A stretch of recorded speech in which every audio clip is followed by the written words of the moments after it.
ग्राफिक्सના માધ્યમથી સમજીશું કે આખરે આ ટેરિફ બોમ્બના કારણે કયા આર્થિક ફટકા પડી શકે છે, શું ફાયદા થશે, શું નુકસાન થઈ શકે છે, તે તમામ માહિતી અમે આપના સુધી પહોંચાડીશું।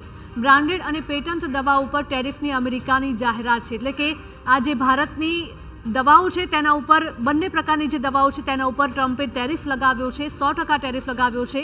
બ્રાન્ડેડ અને પેટન્ટ આ બંને દવા ઉપર ટેરિફની જાહેરાત અમેરિકા દ્વારા કરવામાં આવી છે અને તેના કારણે ભારતીય ફાર્માસ્યુટિકલના જેટલી કંપનીઓ છે તેને મોટું નુકસાન થઈ શકે તેવી પણ શક્યતાઓ છે।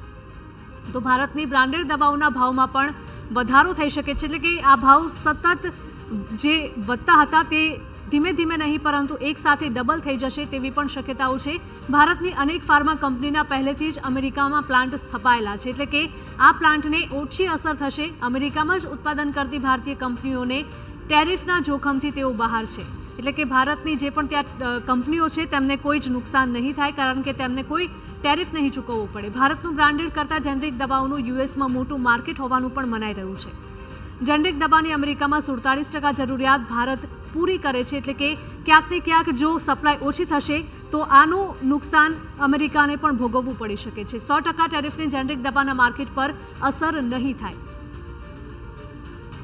એટલે કે ભારતને એક તરફ ફટકો તો પડશે જ પરંતુ બીજી તરફ અમેરિકાને પણ આનો ફટકો પડી શકે છે કારણ કે મોટી સંખ્યામાં એટલે કે 100% ટેરિફ લગાવવામાં આવ્યો છે અને તેનું નુકસાન અમેરિકાને પણ સહન કરવું પડી શકે છે। તો ટ્રમ્પે વિદેશી બ્રાન્ડેડ દવાઓ પર 100% ટેરિફ ઝીંક્યો છે પરંતુ આ નિર્ણય અમેરિકા માટે જ ઘાતક સાબિત થઈ શકે છે। અમેરિકન રાષ્ટ્રપતિ ડોનાલ્ડ ટ્રમ્પે બ્રાન્ડેડ અને પેટન્ટ કરાયેલી વિદેશી દવાઓ પર 1 ઓક્ટોબરથી 100% ટેરિફ લાગુ કરવાની જાહેરાત કરી દીધી છે। અગાઉ ટ્રમ્પે વિવિધ દેશો પર ટેરિફ જાહેર કર્યા ત્યારે ફાર્મા સેક્ટરને તેમાંથી બાકાત રાખ્યું હતું, પરંતુ હવે ટ્રમ્પે જીદમાં આવીને ફાર્મા સેક્ટર પર 100% ટેરિફ ઝીંકી દીધો છે। જો કે આવા દાવા થઈ રહ્યા છે કે આ નિર્ણય અન્ય દેશો કરતાં અમેરિકા માટે જ આત્મઘાતી સાબિત થઈ શકે છે।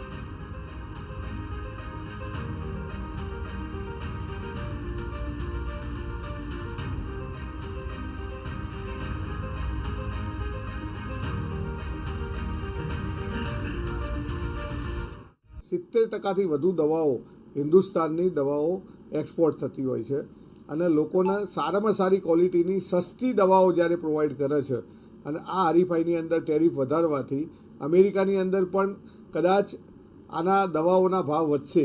એટલે આ મારી કહેવું એમ છે કે એક બાજુ આપણા દેશના વડાપ્રધાન વિચારે છે લોકોના સ્વાસ્થ્યમાં સસ્તું થાય અને આ બાજુ લોકોને મોંઘું પડે એ તરફ વિચારી રહ્યા છે, પણ આ રીતે દેશનો વડાપ્રધાન જ્યારે ઈગો રાખી અને જે વાત કરતો હોય એ યોગ્ય નથી।